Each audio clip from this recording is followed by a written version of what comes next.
jàpp na état daf ci am part de responsabilité. da ngay waxtaan ak moom. et à ce que je sache mooy dañu interdire. li nga xamante ni moom mooy importation wu yenn produits yi pour que ñoom ñu mën a écouler seen produit bu fekkee ni sénégalais bi am na moom lu doy ci biir këram. soxlawul jënd leneen. ci mbedd mi est-ce que kooku da nga koy forcer pour mu ñëw jënd pour consommer je pense que ni waru ko def. et li nga xamante ni moom mooy sa économie su fekkee ne yow yaa koy jël di ko yàq ci mbedd mi. mais loolu dafay doy waar léegi pour ça voilà Moussa may ñu xool ñi nga xamante ni noonu la ñu yàqee seeni produits ci mbedd mi. après su ko defee waaw su ko defee ñu déglu kenn si ñoom am na lu mu wax ci mbir moomu. alors ñu dem Moussa. am problème dañu am leen naqari ci dañu bay ba pare seen réew te gisuñu fu ñu ko mën a jaayee te mbay moomu ñu bay mooy lu état yàgg lancé ci ni nañu concentré wu suñu réew pour mën a liggéey suñu réew pour bay pour suqali suñu réew pour mën a atteindre autosuffisance alimentaire mais nag mën naa ne sax ren dafa fës mais at yu bëri ñu ngi nii Sénégal saa yu ñu egsee ci mois de fin février jàpp mars ba avril dañuy am problème mu jaay pomme de terre ba juin nag dañuy am problème de jaay soble mooy loo xam seen tey jii nii jafe-jafe la boo xam seen ay at a ngi nii ñu ko dund mais ren da cee rawatee te ñoom it ñu gis nag olof Ndiaye dafa wax li raam ci ñag bi la jëm te loolu ñu am ci benn jéego yuñ ci doxoon pour dalal xelu baykat yi mais jéego boobu mu mel dafa xaw a nax saay ndax man nax saay laa koy mën a tudde tey li tax ma wax ko mooy dañu waxoon le 15 février dañuy arrêté bépp agro business boo xam ne seen tey jii ni concerné na ci pomme de terre lañ wax pomme de terre mais nag le 15 arrêté wuñu ñu dem ba le 28 février ci lañ wax dañuy arrêté mais le 28 février tamit arrêté boobu arrêté am te bu ko sa loxo laal lañ ko mën a tuddee mooy arrêté nañ le 28 février mais nag jusqu'à démb dañuy gis ni am na yenn camions yu jóge ci ay yenn agro business te loolu ma jàpp ni bu fekkente ni état dafa arrêté loolu te ñu woowoon ci benn réunion ñu waxtaan ci ñun ñëpp ba tënk PV bi jébbal ko seen ministre du commerce kooku jël arrêté ci li ñu wax bind ko le 28 waroon na ko bind le 15 mais le 28 la ko bind tey war nañu sensibiliser les forces de l'ordre yi nga xam seen tey ji ñoo war a monter ci tali bi mais ki ko war a def mooy ministre du commerce liggéey ci ak naataangoom muy ministre de l'intérieur ginnaaw loolu mu jox ay directeur du commerce intérieur mu mën a contrôler loolu ba ko ci jàpp camion mën na koo amende mais bu fekkente nag dañu doon réunion yi tënk ay këyit di xaatim te amul benn suivi wax dëgg yàlla mënoon nañoo bañ a perdre suñu gasoil pour dem di leen wuy ji ay réunion moo tax man vraiment man tey. merci beaucoup mais. sànq maa ngi lay wax ni est-ce que lii mooy forme de lutte bi ñoom bi ñu tuuree mbir yi am na ci ñoo xam dañu daw pour for ko parce que ñooñu dañ ko soxla amuñu ko moo tax ak lu mu metti beneen solution moo gënoon bii ñu def parce que maire yi nga gis ñu daw di ko tibb ñooñu dañ ko soxla ma ñi may tuddee ñoom Marieta ñoom seen bamba naat na démb waaye boo demee ba mer nga yëkkati woon sarax leen ko moo gënoon a yàlla que nga tuur ko ñoom ñu daw ñëw di ko far alors léegi nag li ngay comprendre ci ki nga xamante ni moom moo intervenir mooy que ni lépp lu ci état waroon a def ne ay jéego pour régler loolu ba du ñu am problème pour mën a jaay seen pomme de terre boobu noonu état jéem na ko def mooy que ni jàpp ne ñi nga xamante ni ñoom ñooy importer pomme de terre moment bu ñoom seen pomme de terre disponible loolu mën naa gàllankoor ñoom seen commercialisation état xaatim ne ñooñu donc dañ leen di tere ñoom ñu dugal seen i produits ci biir réew mi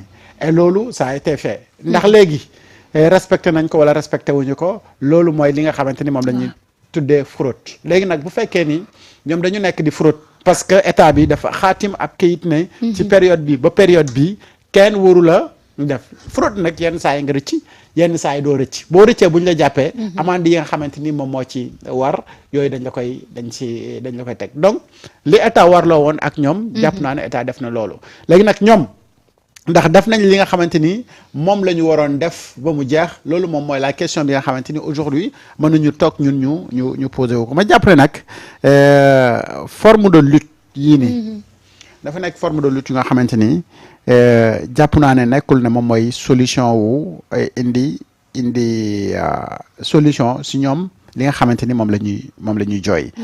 dama la bëgg a yóbbu ci benn discours ba léegi comme ci mbirum grève la ñu nekk di wax discours boo xamee maître Abdoulaye Wade moom moo ko defoon ci ay jamono syndicat yi di grève. Tellement les possibilités du budget, vous voulez nous prendre en otage les élèves, ça ne marchera pas. Je vous assure, wallahi, ça ne marchera pas.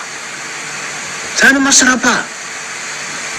Je suis décidé à défendre les enfants, je suis décidé à les protéger. Abdou Diouf a fait 2 années blanches, ça ne l'a pas ébranlé.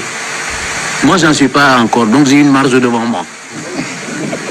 Non, je vous le dis franchement, c'est les enfants qui vont être sacrifiés. Moi, le régime que j'ai là, personne ne peut le déstabiliser. Personne. Yalla rek. Sinon, Miguel Kanam.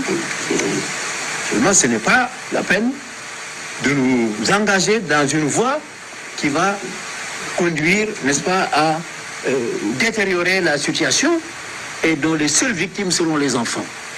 Laissons les enfants, moi ce que je vous demande, laissons les enfants de côté et menons le combat syndical. Laissez les enfants de côté, enseigner, corriger les épreuves, laissez les enfants. Maintenant, si vous voulez aller faire des grèves, aller dans la rue, marcher, je vous laisse marcher, je vous laisse défier. Je ne vous empêcherai jamais d'exercer un droit.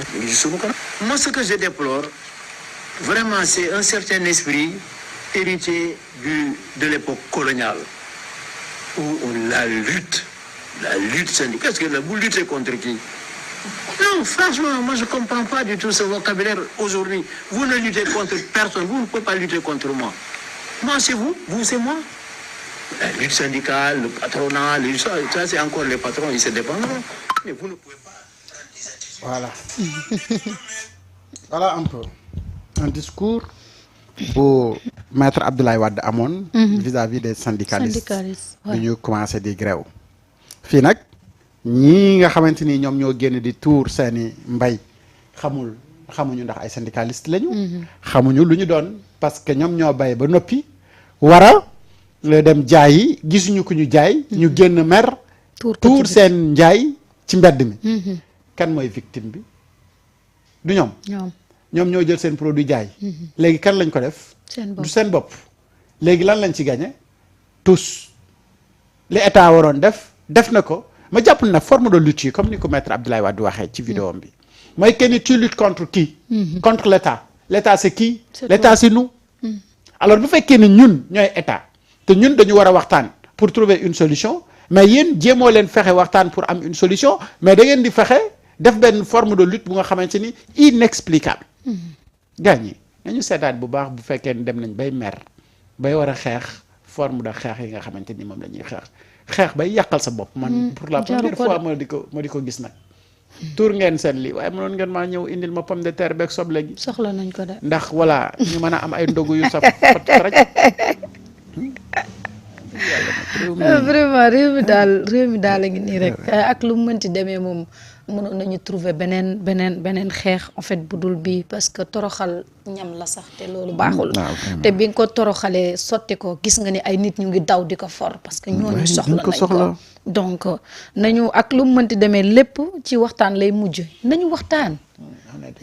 lépp ci waxtaan lay mujj. mais xam nga rek dëkk bi da ngay dem ba benn moment dafa am ñi lay animé wu soo xoolee image bu baax da ngay gis ne benn nit rek nga gis et derrière lui pratiquement il y a personne et derrière est-ce que c'est pas benn opposant bu ñëw ne ko sa waaye xaaral ma jënd tant de soble ak pomme de terre ci yow. ñu tuur ko wane ne producteur yi lii ça bon ça c'est des questions man yu may poser parce que bu fekkoon ni mbooloo mu bëri la. ñoo génn ne ñoom neexul ba neexul mais seen produit yi jarul mais benn nit laa gis mu génn. moom moo wax. et derrière moom mooy porte seen moom mooy seen porte parole. mais porte parole yi di nga am ñoo porte seen parole. ah mais ñi ko tuur la porte seen parole. mais ñi ko tuur ana ñu lu tax derrière l'image moom kese mu génn.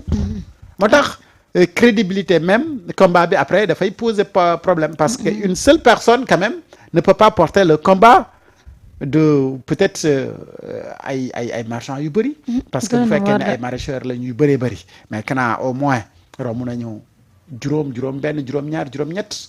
nañu jéem a fexe def li nga xamante ni moom mooy mobiliser wu autour de seen benn. d'accord doy na waar de fi mu ne nii li ay décidé wax fi mu ne bu ñu jëndoon genn waa livre yàpp rek def nañ ci tufe bu saf. wallaay tufe nañ ko de. yàq ngeen tufe de. waaw mais am na ñu si for sauf que ñi ko for it duñ leen gërëm ñoom. alors Seydina Ali ñu doxal wax ci li nga xamante ni moo di Walf Quotidien xëy